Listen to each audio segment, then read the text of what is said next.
Yun guys, papitik-pitiks na lang kasi alam naman na malapit ng uwian. Medyo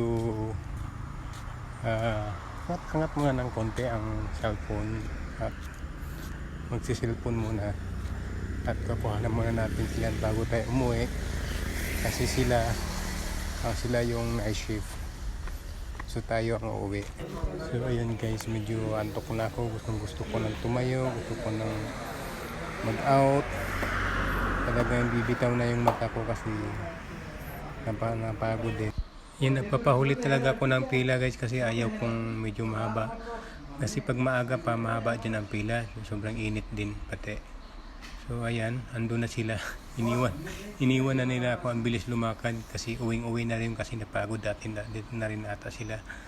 So nagmamadali para siguro makapagpahinga ng maaga.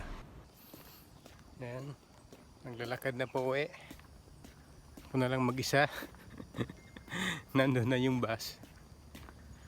Araw-araw na lang eh. Pero okay lang. Ayan.